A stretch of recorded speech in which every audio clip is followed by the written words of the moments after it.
Olá, boa noite. A ordem para incendiar ônibus na Grande Vitória partiu de um dos traficantes mais procurados do estado. Foi o que concluiu as investigações da polícia. Marujo é apontado pelas forças de segurança como chefe do tráfico de drogas no bairro da Penha. Ele buscou a ajuda de traficantes do Rio de Janeiro para provocar a escalada de terror após a morte de um comparsa. Ao todo, 16 pessoas foram presas. Um dos detidos confessou que receberia crack e R$50 para incendiar os coletivos. O terror causado na Grande Vitória no início da semana tem um responsável. Segundo as forças de segurança, Fernando Ferreira Pimenta, o Marujo, um dos bandidos mais procurados no Espírito Santo. Seria o responsável por ordenar os ataques após a morte de seu braço armado, Jonathan Cândida Cardoso, durante um confronto com a PM no Bonfim. 6 ônibus incendiados, 1 metralhado, um carro de reportagem da TV Tribuna queimado, um cinegrafista agredido e ameaçado. Essa escala de medo tem associação direta com o Rio de Janeiro. É que há algum tempo, facções criminosas daqui estreitaram laços com os traficantes de lá. O criminoso mais procurado do estado, o Marujo, ele utiliza do Complexo da Penha, no Rio de Janeiro, o qual é reduto da facção criminosa conhecida como Comando Vermelho. A gente sabe que outro indivíduo, outro chefe do tráfico de drogas aqui do estado, o Luan Gomes Faria, o Camu, ele usa o Complexo da Maré, que também é reduto de outra facção criminosa do estado do Rio de Janeiro, conhecida como Terceiro Comando Puro.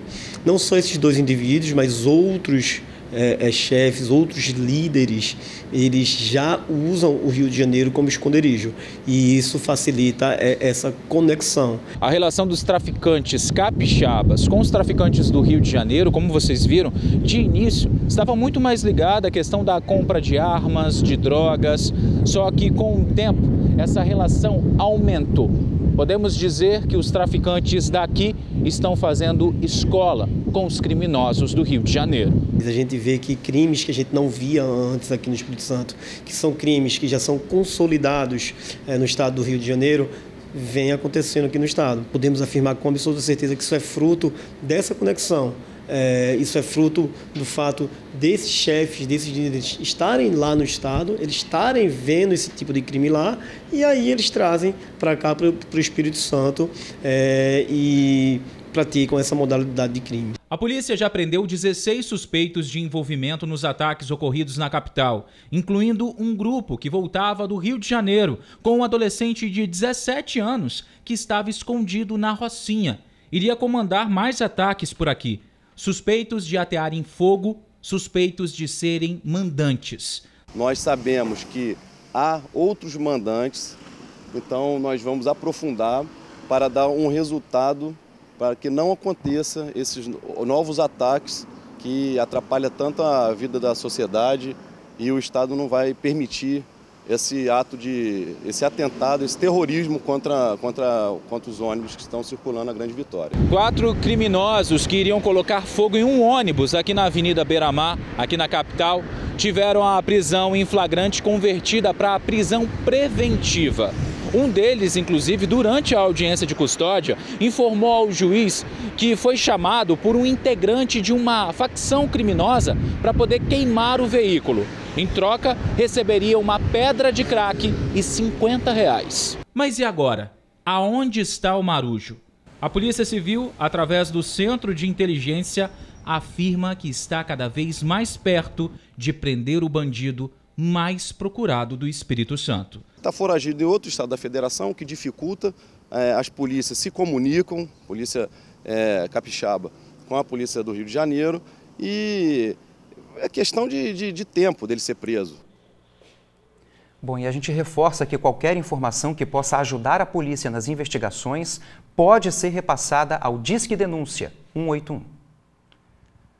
O caso do menino de 10 anos baleado na cabeça na quadra de uma escola em Vitória durante uma festa de Dia das Crianças. Equipes da Delegacia de Homicídios realizaram uma perícia no local. Equipes da perícia e da Delegacia de Homicídios estiveram na escola Orlandina de Almeida Lucas. Foi neste colégio, em São Cristóvão, Vitória, que o aluno de 10 anos foi baleado. Os peritos e investigadores refizeram o trajeto da criança na escola. Tudo foi documentado na busca de dados precisos sobre o momento e as circunstâncias em que a criança foi atingida. Durante o trabalho realizado pela perícia, foram levantadas hipóteses sobre a trajetória da bala que atingiu a cabeça do menino.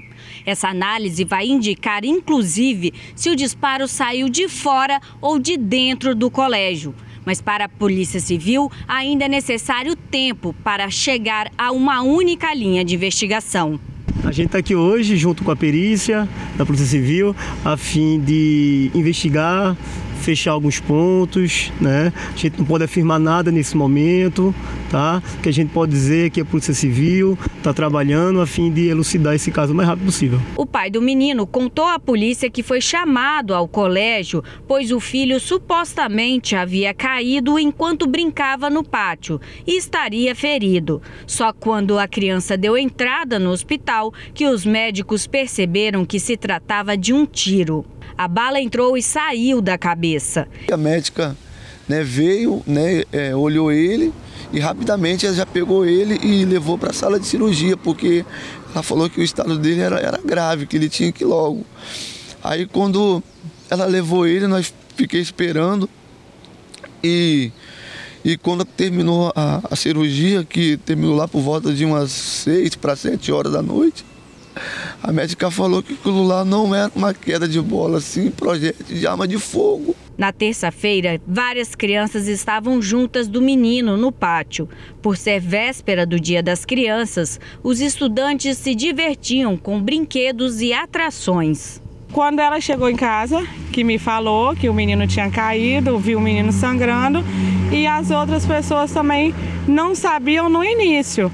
Vamos saber diretamente o que aconteceu no outro dia. Nesta quinta-feira, as aulas retornaram. Porém, muitos pais e mães ficaram com medo de mandar os filhos para o colégio. Eu tenho vizinha que não está mandando o filho maiorzinho, mas também não está mandando com receio. Conheço pessoas também que estão com receio, estão com medo, falam para mim que não estão mandando os filhos e assim, mandei, mas com o coração na mão. Bom, o menino continua internado no Hospital Infantil de Vitória. Ele chegou a abrir os olhos, mas permanece entubado. Uma comerciante morreu após ser atingida por uma caminhonete desgovernada em Pinheiros, norte do estado. Zumira Helena Souza, de 66 anos, estava na calçada quando foi atingida pelo veículo. A caminhonete desceu a ladeira desgovernada quando um funcionário de uma loja colocou um saco de ração na carroceria. A comerciante chegou a ser socorrida, mas morreu ao dar entrada no hospital. O motorista da caminhonete fez o teste do bafômetro, que deu negativo para o consumo de bebida alcoólica. Tiros durante uma briga de casal em Vila Velha. A mulher acabou sendo atingida pelos disparos porque se recusou a ir para a casa do namorado. Olha na reportagem. O casal bebia neste bar em Riviera da Barra, Vila Velha, quando começou a discutir. A briga evoluiu para um atentado. O namorado estava armado e, para acabar com a discussão, teria atirado contra a companheira. De acordo com testemunhas, o casal já saiu do bar discutindo. De acordo com a polícia, o motivo é que ele queria que a namorada fosse dormir na casa dele. Ela não queria. A discussão evoluiu para dentro do veículo, quando eles saíram do bar. Testemunhas contaram que os dois saíram brigando e vieram até com a porta do carro aberta. Um primeiro tiro foi disparado um pouco mais adiante, o segundo aonde nós estamos. E foi só aí que a mulher teria saído do carro, correndo, gritando, pedindo socorro. O caso aconteceu de madrugada, por volta de 1h30. Poucas pessoas estavam na rua e quase ninguém percebeu o que estava acontecendo. A mulher foi levada para o UPA de Riviera. Ela foi atingida com um tiro no braço e outro na perna. O autor dos disparos ainda não foi encontrado. Suspeita-se que seja um policial. Bom, e a Polícia Civil disse que não vai passar informações para que a apuração seja preservada. Informações que possam ajudar nas investigações devem ser repassadas ao Disque Denúncia 181. Incêndio no bairro Jardim Camburi, em Vitória. Olha aí, ó, as chamas atingiram um apartamento no 5º andar de um prédio. O imóvel fica na rua Rui Pinto Bandeira. O fogo teria começado após uma explosão de um aparelho de ar-condicionado. Uma mulher que estava sozinha na residência não ficou ferida. Moradores de outros 7 apartamentos vizinhos precisaram sair de casa. Equipes do Corpo de Bombeiros apagaram o incêndio. Que susto, né? A seguir, mudanças nos rótulos dos produtos. Os detalhes já já. A gente volta falando de um dos crimes mais comuns aqui no estado, o assalto. Neste ano, foram registrados mais de 13 mil. O alvo principal dos criminosos, adivinha? É o celular. Uma atleta de 21 anos foi rendida por um criminoso com uma faca. Ela voltava para casa a pé após um treino em Bento Ferreira, Vitória. O bandido tomou o celular da jovem. A vítima gritou por socorro até que recebeu a ajuda de um segurança. O suspeito tentou escapar, mas acabou sendo baleado. Um dia antes, também em Vitória, um ciclista foi esfaqueado. Ele seguia pela ciclovia da Enseada do Suá bem cedinho quando foi abordado. Ele lutou com o criminoso e acabou sendo ferido. Situações como essas, infelizmente, se repetem no cotidiano dos capixabas. Só este ano foram 13 mil assaltos a pessoas nas ruas do estado.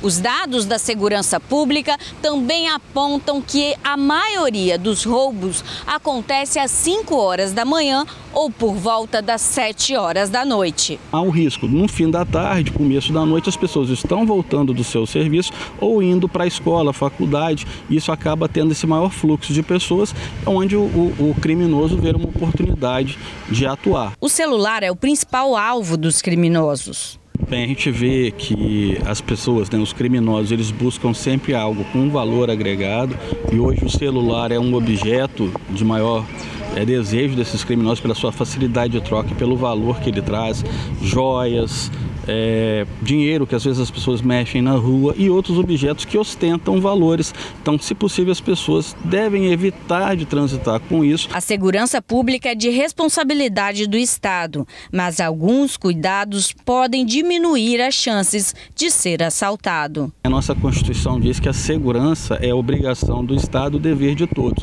Então, o cidadão também é um partícipe na construção de uma segurança pública melhor. E aí ele pode ter condutas que evitem atrair a atenção dos criminosos, mas sempre reprisando que a vítima não pode ser culpada do ato delituoso. Tá certo, com certeza. Mudando de assunto, a mudança do rótulo dos alimentos já está valendo, viu? Além disso, foi adicionado um marcador informativo frontal com a quantidade, por exemplo, de sal, açúcar, excesso de calorias, enfim. E tudo isso com letras maiores para facilitar a leitura dos consumidores. Olha na reportagem. Você tem o hábito de olhar o rótulo antes de comprar? Não costumo olhar. Tem. Por quê? Pela validade. É muito importante a gente olhar os rótulos, olhar a data de validade. Para facilitar o consumidor a obter informações como a quantidade de sal, açúcar e gorduras, o rótulo vai mudar. A Anvisa, Agência Nacional de Vigilância Sanitária, determinou que a embalagem traga essas informações na frente, em formas de lupas e com letras maiores. O modelo vai ser parecido com esse usado no Chile. A letra também maior vai facilitar na hora da compra. Eu não consigo enxergar aquelas letrinhas, mas olho, né? Olho sempre. Tenta olhar. Tento olhar. Janaína usa a lupa do celular do supermercado. Ela é alérgica a alimentos com glúten e lactose e precisa ficar atenta. Tenho que observar, porque eu passo muito mal com produtos que escondem a composição.